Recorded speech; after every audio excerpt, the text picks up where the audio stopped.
Hello दोस्तों, good afternoon. I hope कि आप लोग अच्छे होंगे, मस्त होंगे, ज़बरदस्त होंगे। देखिए, मैं सुबह में वीडियो अपलोड नहीं कर पाया हूँ क्योंकि मैं कहीं गया था, ठीक ना।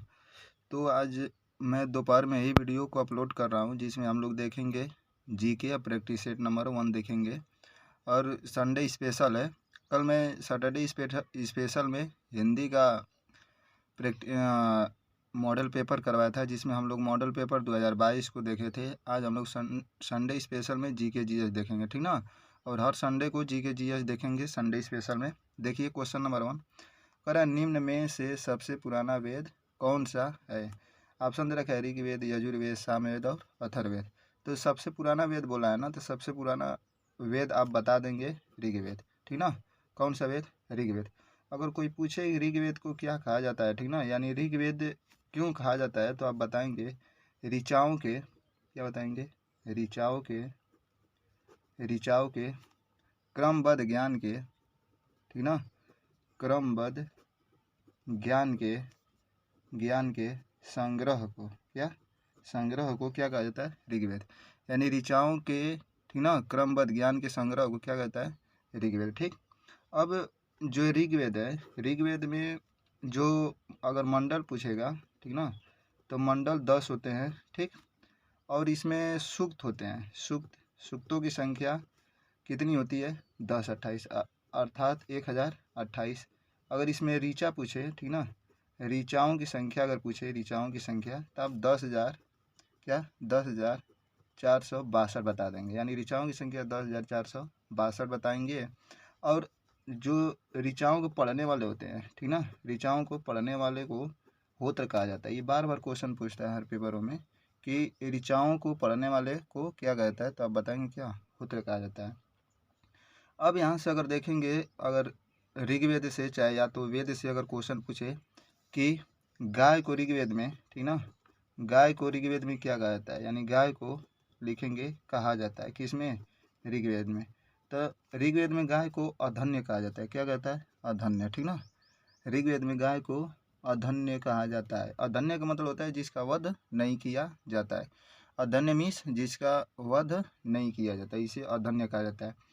और देखेंगे जो ऋग्वेद होता है, इसके तीसरे मंडल में, ठीक ना, ऋग्वेद में से 10 मंडल होते हैं, लेकिन अगर तीसरा मंडल पूछे, तीसरे मंडल में किसका उल्लेख है, तीसरे मंडल में उल्लेख अगर पूछेगा, ठीक ना, तीसरे मंडल में उल्लेख पूछेगा तो गायत्री मंत्र का उल्लेख है।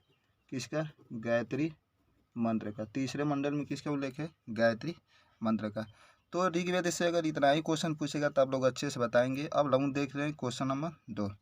कह रहे क्वेश्चन नंबर 2, निम्न में से, ठीक ना, निम्न में से सबसे छोटा एवं सबसे हल्का ग्रह कौन सा है? ऑप्शन ए शुक्र, ऑप्शन बी बुध, फिर बृहस्पति, फिर मंगल दे रखा है। तब इसका आंसर नंबर बी मारेंगे, क्योंकि जो बुध है वह सबसे छोटा एवं सबसे हल्का ग्रह होता है।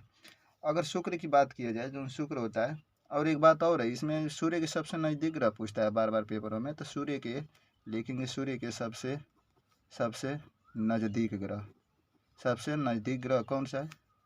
बुधवार, ठीक ना। अब देखेंगे जो शुक्र होता है, इसको सांझ का तारा कहा जाता है। सांझ का तारा कहा जाता है। सांझ का तारा या तो परसमिस या तो भोर का भी तारा कहते हैं। भोर का तारा, सांझ का तारा और भोर का तारा। सांझ का तारा इसलिए कहा जाता है कि यह शाम की, माने शाम जब होता है, ठीक ना, माने जब सूर्य भगवान या सूरज जब डूबता है तो उस समय जो यह तारा है उस समय दिखाई देता है। और भोर में यानी जब सुबह यही तारा दिखाई देता है, शुक्रवार, जो बड़ा सा तारा दिखाई देता है, ठीक। और देखेंगे जो बृहस्पति है, ठीक, बृहस्पति यह सौरमंडल का सबसे बड़ा ग्रह है। बृहस्पति जो है सौरमंडल का सबसे बड़ा ग्रह है। तो अगर सौरमंडल का सबसे बड़ा ग्रह पूछे तो बृहस्पति है, बड़ा भी प्लस भारी भी। और मंगल ग्रह को लाल ग्रह कहा जाता है। मंगल ग्रह को क्या कहता है? लाल ग्रह कहा जाता है। मंगल ग्रह को कौन सा ग्रह कहा जाता है? लाल ग्रह। आई होप कि आप लोग को अच्छे से यह वीडियो पसंद आ रहा होगा। और क्वेश्चन भी मोस्ट इम्पोर्टेंट है, जो बार बार पेपरों में पूछा जाता है। अब देखिए निम्न, क्वेश्चन नंबर 3, निम्न में से ताप का मात्रक है, यानी ताप का मात्रक कौन है? मीटर, किलोग्राम, फिर या सेकेंड या केल्विन। तो आप लोग इसका आंसर डी बताएंगे, जो केल्विन है, ठीक ना।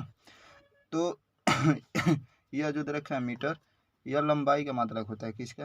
लंबाई का। और किलोग्राम जो होता है, ठीक ना, किलोग्राम या द्रव्यमान का मात्रक होता है, किसका, द्रव्यमान का मात्रक। और सेकेंड किसका होता है, समय का, सेकेंड जो है समय का होता है, ठीक ना। तो ये 3 क्वेश्चन के माध्यम से हम लोग लगभग, अगर देखा जाए कि तीन क्वेश्चन के माध्यम से हम लोग लगभग 20-25 क्वेश्चन को तैयार किए हैं, ठीक ना। तो अच्छे से जितने भी प्रश्न हम मैंने नोट करवाए हैं, ठीक ना, आप लोग उसको अच्छे से आप लोग नोट कर लीजिएगा और रेडी कर लीजिएगा, ताकि अगर बार बार पेपर में पूछे तो आप लोग अच्छे से इसको राइट कर सकें, ठीक ना।